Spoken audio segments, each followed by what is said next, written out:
Okay, so we're recording the this week's midweek howl on on my day off on Martin Luther King Day. So which is a frigid day here in Ohio. I think it's frigid for you, Howler, over there in the Ozarks, right?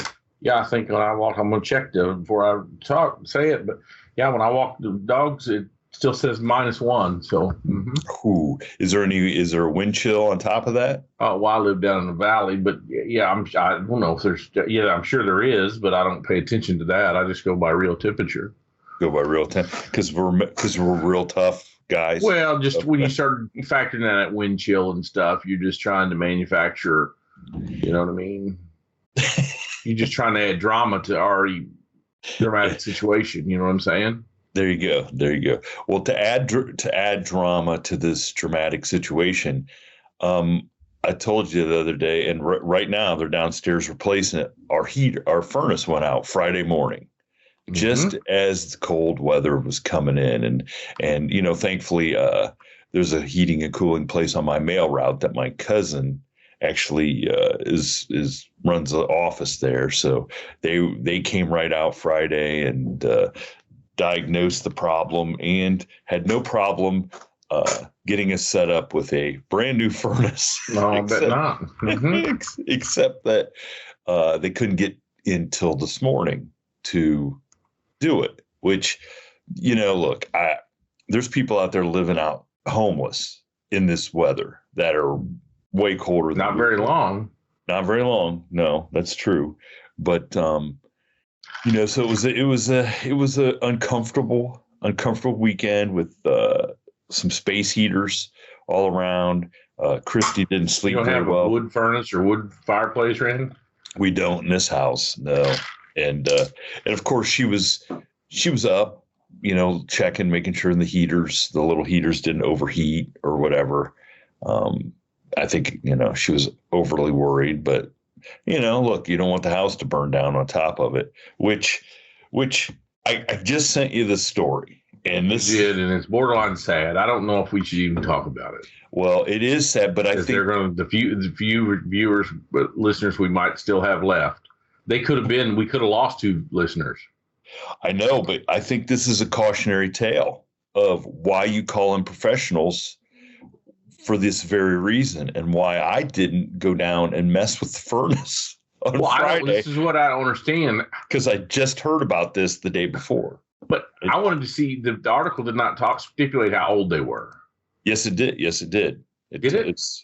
Yeah. So the article we're talking about. How old did it say they were? They were, the couple were in their 80s. Okay, so I think, tell the story, and then I'm going to go. Okay, so this is a story that I heard last week on another show, and so here's the article. I'm gonna read the part of the article so we don't get the facts messed up. But this is a headline: South Carolina elderly couple found dead in home with heater at 1,000 degrees Fahrenheit. That's not a misprint. 1,000 degrees Fahrenheit. So an elderly couple in South Carolina was found deceased in their house over the weekend after their heater measured at over 1,000 degrees Fahrenheit, according to authorities. So this is last weekend. On Saturday evening, police in South Carolina's northern city of Spartanburg performed a welfare check on a house on Woodview Avenue following concerns from family members who had not heard from their parents since the previous Wednesday. Upon arriving at the residence, police found the doors of the house locked. They eventually were able to get inside the house via an unsecured bedroom window and described the interior to be extremely hot. So upon entering the bedroom, police discovered the dead couple. The man was found lying on the bed unclothed and facing upwards, while the woman was at the side of the bed clothed and slouched in a chair. They did not observe a sign of a struggle or foul play or even carbon monoxide poisoning. And fire officials showed up and did measure carbon dioxide levels in the house, but they were not concerning. So medics measured the couple's bodies with a device that only registered temperatures up to 106 degrees. And according to the police report, both victims' temperatures exceeded that number. The report also added that fire officials measured the house's interior temperature and found it to exceed 120 degrees, despite the house being open for 20 minutes to extremely cold weather. The authorities also checked the basement where the heater and hot water were located and discovered the heater was so hot it looked as if the basement was currently on fire, according to one firefighter. Yeah, that's a terrible statement by terrible, because if it was on fire, it would be on fire. I think they meant the element must have been red. Glowing. Well, I think it was glowing so But hot. there we go. We're adding drama. You know what I mean? Just like wind chill. We got to add some stuff. We add some verbs, right? We got to add some stuff to the statement. Colored a little. So why didn't we call it extremely cold? Extremely very wind chill. Extremely wind chill. So after deactivating the heater, authorities measured its temperature and found it to be over 1,000 degrees. So family members that last week, the last time they had seen him, were there helping the elderly couple with their heater. The family told authorities that both the house's heater and hot water heater were out and the house was getting too cold. They noticed that the hot water heater's pilot light was out and started, and this is in parentheses, fiddling with it, moving a wire. And but was that the parents that were fiddling with it? No, this was the kids. We're assuming it's kid. So they went over there, but the article makes it look like they were fiddling with it with the cops and everybody there. No. So they went back over there. So, like, if your 80-year-old parents called and said the heater was out, wouldn't you go over there and sort it out? Yeah, and that's what happened. So they had not heard from them since Wednesday. Well, and I'm assuming it's their adult children, but it said family members. Could have been nieces, nephews, whoever. Went over to the house. The elderly couple. The pilot light was out on the hot water heater and the heater. They, instead of calling somebody to come check it out, started messing around with it, got the pilot light to come on. But in the process of getting the pilot light to come back on and filling with the wires, they turned the temperature up in the heater to over 1,000 degrees. In the hot water heater or the furnace? Why were they fiddling with the furnace? The furnace. The pilot light was out on both. So there was no hot water, there was no heat. And so the elderly couple asked for some help. Some of their family came over, started messing around with it, got the pilot lights back on. Well, in the process of getting the pilot light back on, they somehow messed with the internal mechanism of the heater that caused there not to be, how would you describe it, a governor on the heater to where it stopped at a certain temperature and just apparently was wide open. And so when they said, oh, okay, we got everything fixed, they leave. Apparently these family members did not live in the same town as this elderly couple because, they just didn't drive back and check. They called the police after they hadn't heard from them in a few days, and that's when the police got there and discovered that the temperature in the house was off the chains. So that's what happened. Rather than call, yeah, but see, I'm reading an article right here, and they fiddled with the hot water heater, not the furnace. No, they fiddled with both, and they fiddled with the wires to both. Okay, whatever. I'm just saying that I don't think that caused it. I think the old people just must have set it on high. You think that they don't go and explain that, but apparently if they would just put that 80-year-old guy in the White House, somebody would stay on top of it. Didn't you see the White House retirement home video? No, where they have 24-hour care, the best care in the world at the White House retirement home. Well, you got your choice. You got your choice between a couple 80-year-olds. So I know. My brother had one of those digital thermometers, and he had his thing linked up to Alexa or Siri or one of them things on his phone. And I mean, she had you could tell her 250 and she would try it. well, I mean, it's a tear. I mean, that is, oh gosh. And we talked like how, I mean, it literally, I mean, I'm not trying to make light. Those people, that it was suffered a terror. That's a horrible death. And if it really happened because you don't know that family members, when you get real hot like that, you just kind of go to sleep. Yeah, but I mean, to be cooked alive, that would be. Well, they probably weren't cooked. They probably went cardiac arrest and died, and they sat there and simmered for a couple days. Then they got cooked. Oh my God!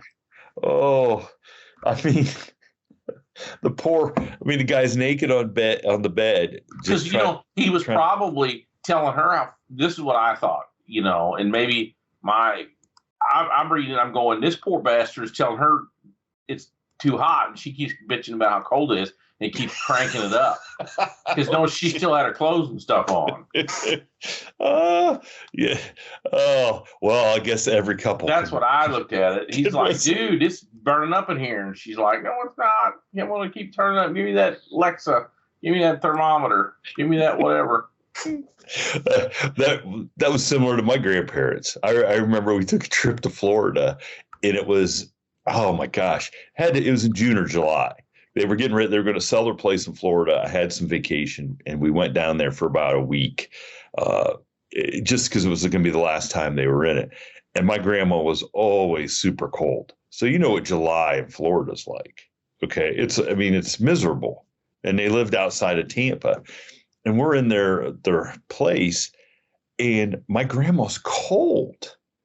To the point where my grandpa has the heat up to, it's like 80 degrees. And you're sitting there trying to sleep at night. And it's just, the sweat is rolling. And I remember going out in the hallway and I found that thermostat and I turned it down to 72. And it wasn't 5 minutes later, my grandpa comes out of the bedroom and goes, oh my gosh, how could you turn that down? Your grandma's going to freeze to death.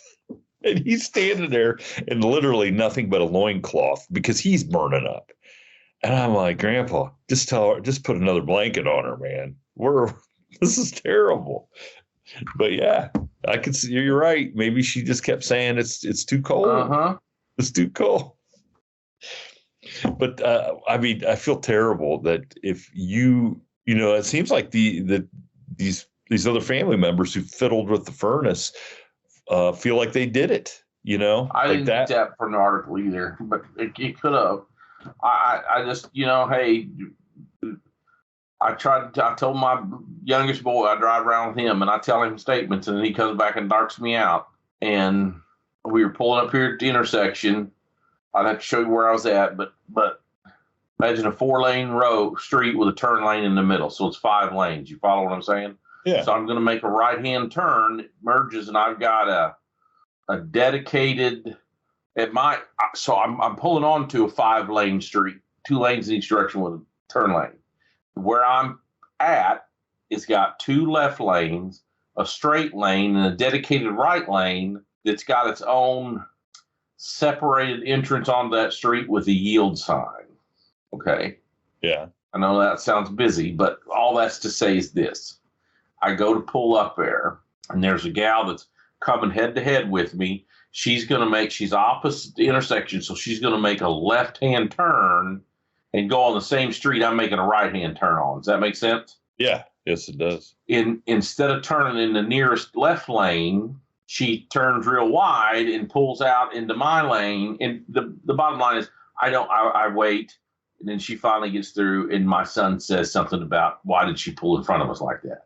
And he's about to get his driving permit here in a month. And I said, well, there's a lot of dumb MFers in this world. That's why, son. I said, as soon as you start driving, you'll realize that. I said, but 90% of the people shouldn't have automobiles, shouldn't have the right to vote, shouldn't have really the right to do anything except for work in a factory and go back to a cell every day.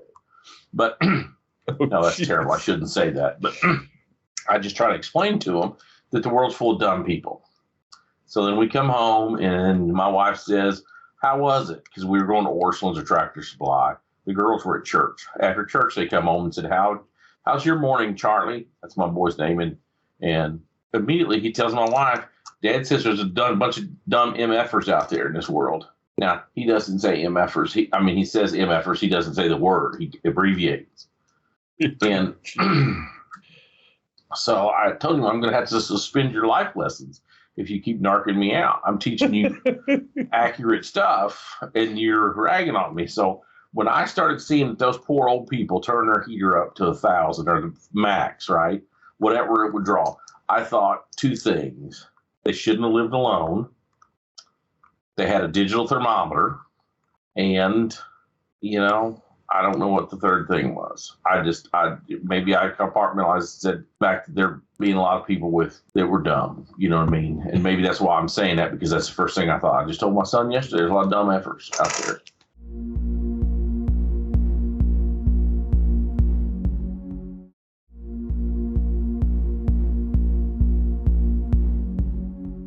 You know, whether you're 19 and driving in Osage Beach or fiddling with your furnace, right? Well, yeah, I mean, but the first so Friday morning when we discovered that the furnace stopped working, I'd already told Christy about this story, and I looked at her. I go, I ain't going down there messing with it. We'll call somebody. Because the last thing I want to be found is, you know, naked on my bed, cooked. You know, well, I think nobody wants me. If you had your faculties, yeah, you would understand something's wrong. Where I don't think they did. Well, I also in the other report, they had some like hip surgery, knee replacement. Like they had some sort of health problems that maybe prevented them from getting outside or moving around, or opening a freaking window. I just, it's just a sad state of affairs that we're in, right? Yeah. So the moral of the story is that always call somebody that knows more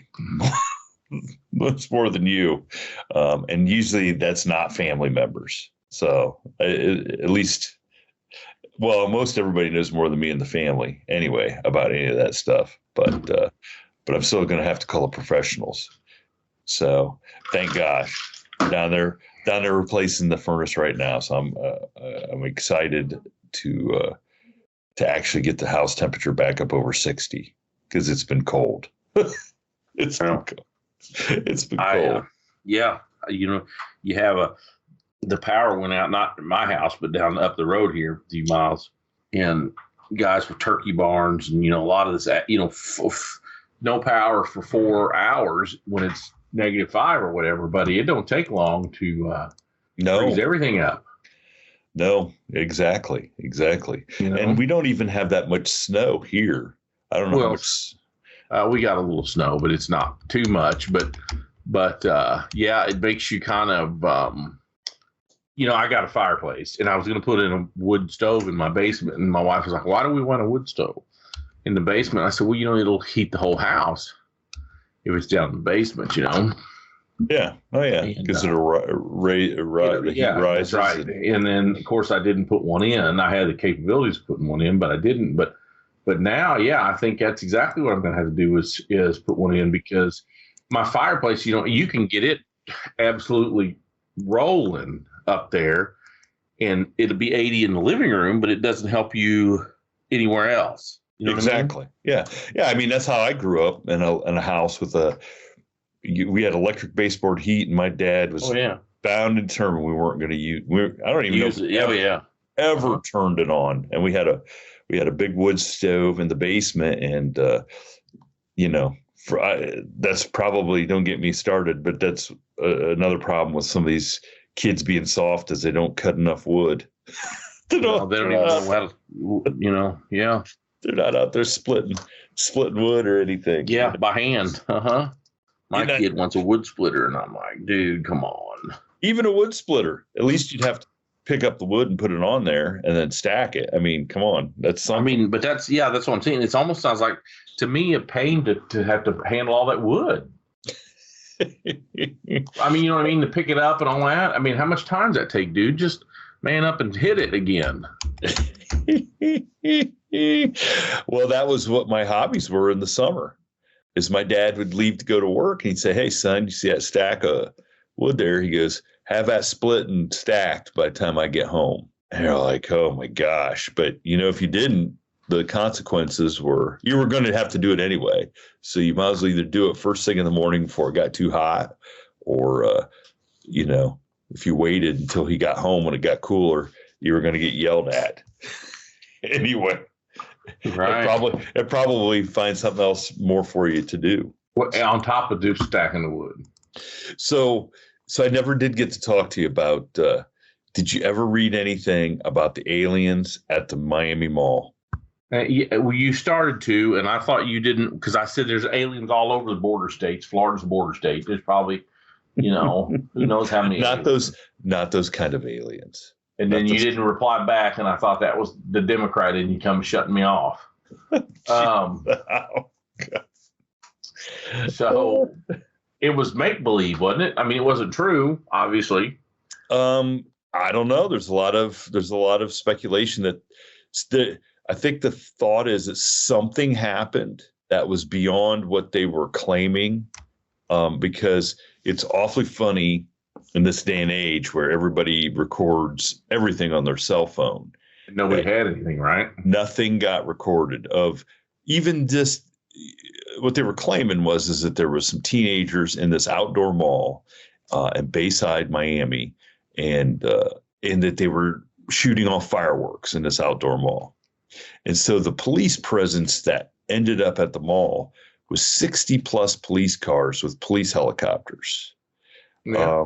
And nothing, no video, no security. Like they claim no store had security footage, nothing of any of this stuff. And then what happened is because they, what it reminded people was, do you remember the Phoenix lights? Do you remember that ordeal where like nearly 1,000 people saw lights over Phoenix that they reported as UFOs, including Kurt Russell. Kurt Russell was flying his private airplane back into the Phoenix airport and was the first one to report seeing strange lights.